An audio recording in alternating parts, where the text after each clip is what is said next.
Battle for third, bro. Oh, battle again. Here we go. That battle continues. Grant is all over Dustin. He comes out of nowhere. I didn't even see he was that close. There comes Grant again. Grant definitely has a faster car. Oh, he tries to go inside and outside. Trying to confuse Dustin. Tries to take the outside. Now he's going to try to take the inside on the straight. Here they come. Oh, he gets a one tap. Perfect pass. That was a great one. That was a good pass, guys. And Grant takes that third position.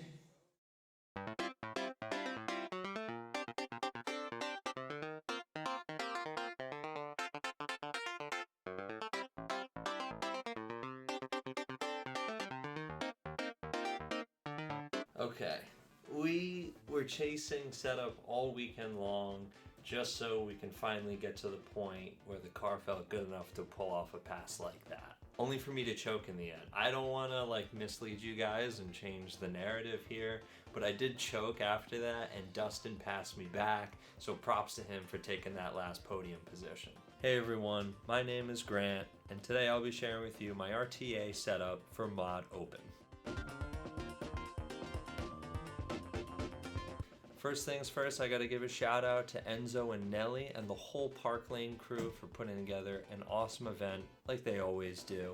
This setup comes from the annual Cup race, their second one this year. Just like last year, it was an absolute banger. So we had tons of fun, it was great racing, and we learned a lot.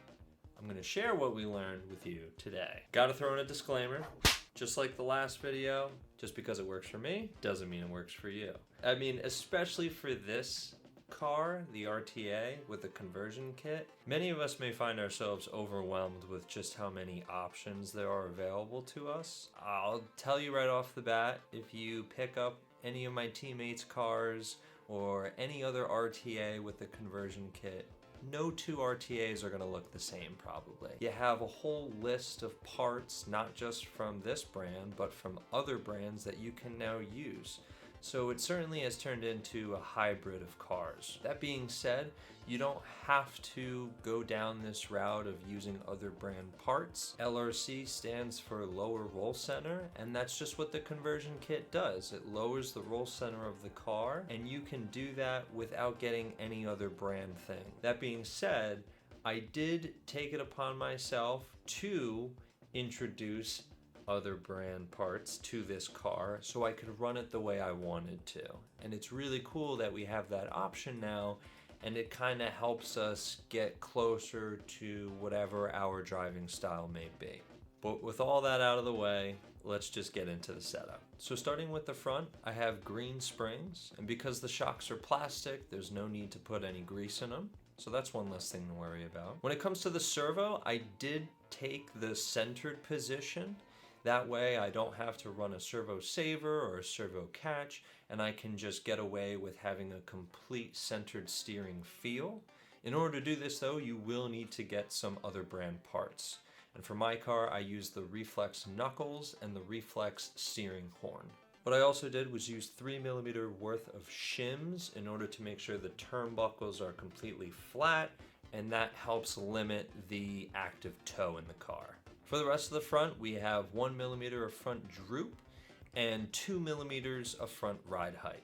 And that's pretty much it for the front. Working our way down the car, you'll notice that I run a GL top shock. I like to put 20,000 K marker grease in this. This top shock I got just from a car lying around that I used to race years ago, so it just happened to work very well for this setup. The spring, I believe, is just stock.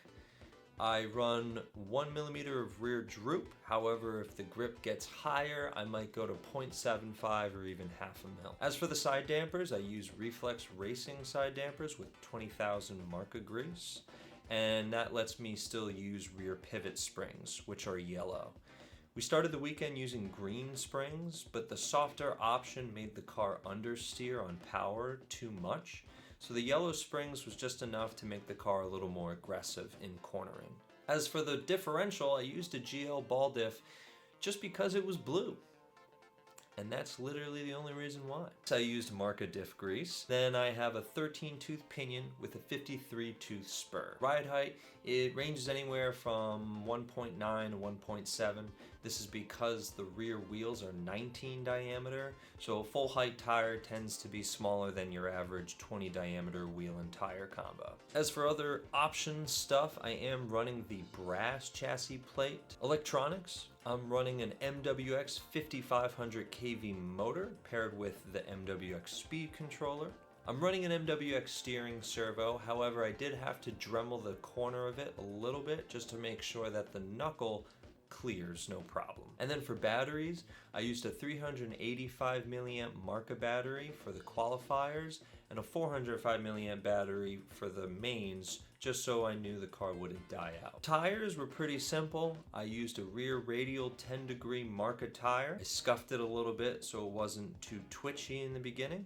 And then for the front, you can either use a PNKS medium tire or a Marca version 14 10-degree tire. Just like I said in the RTB video, the Marca tire I think is a little bit quicker in cornering, however it does wear faster. You could probably tell from the video and pictures that I'm using an Ocho from Rad Body. It was really cool to see all those 1/8 scale theme bodies out there. It made the cars look blistering fast, and with such high downforce it was really cool to stay on the throttle just a little longer than you normally could in the corners. If I were to run this car in GT Mod or 3500 GT, I would definitely go with the Marca MK4 body or the MK5.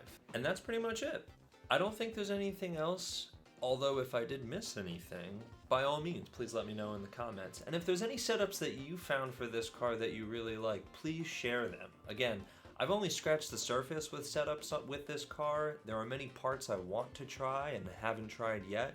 So if anyone has any suggestions what they did with their LRC conversions, let me know. Until then, I'll see you guys in the next video. Bye.